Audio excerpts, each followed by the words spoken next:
using technical analysis to make trading decisions. Welcome to Lesson 12. This week, we're bringing everything together. You've learned about charts, indicators, and patterns. Now it's time to use technical analysis to make actual trading decisions. This lesson will show you how to apply your knowledge in real-world trading situations to identify opportunities and minimize risks. Why use technical analysis for trading decisions? Technical analysis gives you a systematic approach to understanding price movements and market trends. By analyzing historical data and using various tools, you can predict potential price movements and make more informed trading decisions. This approach reduces guesswork and increases your chances of making profitable trades. Creating a trading plan. A solid trading plan is essential for successful trading. Here's how to create one. 1. Set clear goals. Define what you want to achieve with your trading. Are you looking to make short-term gains, or are you investing for the long term? Clear goals help you stay focused and measure your progress. 2. Determine your risk tolerance. Decide how much risk you're willing to take on each trade. This includes setting stop-loss levels to limit potential losses and using position sizing to manage risk effectively. 3. Choose your indicators. Select the technical indicators that work best for you. Whether it's moving averages, RSI, MACD, or candlestick patterns, having a consistent set of tools will help you make consistent decisions. Identifying trading opportunities. Using technical analysis to find trading opportunities involves 1.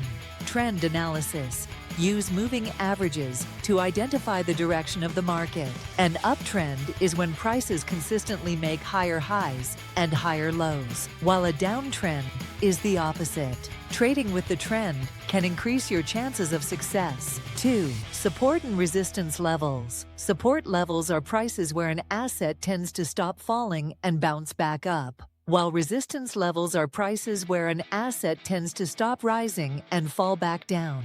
Identifying these levels can help you determine entry and exit points. 3. Entry and exit. Signals. Use your indicators to find optimal entry and exit points. For example, RSI.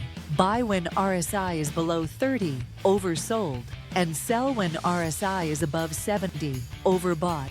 MACD crossovers. Enter a trade when the MACD line crosses above the signal line, bullish signal, and exit when it crosses below, bearish signal.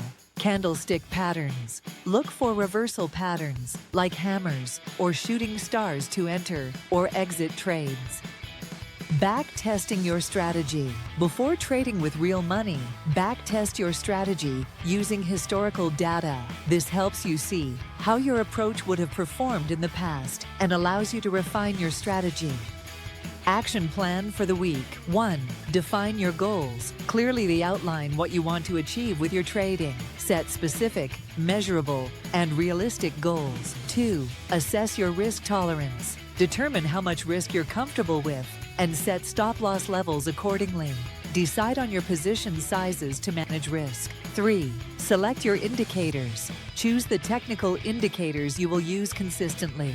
Practice using moving averages, RSI, MACD, and candlestick patterns. 4. Analyze trends and levels. Use charts to identify trends, support, and resistance levels. Look for patterns and signals that indicate potential trading opportunities. 5. Create a demo account. If you haven't already, create a demo trading account. Use it to practice applying your trading plan and executing trades without risking real money. 6. Backtest your strategy. Use historical data to test your trading strategy. Analyze the results and make adjustments as needed to improve performance. By integrating all the elements of technical analysis, you'll be well equipped to make informed trading decisions. Practice consistently, stay disciplined with your plan, and you'll be on your way to mastering the art of trading. Dive into the charts, apply your knowledge, and start making strategic trades. Please like, subscribe, and comment below.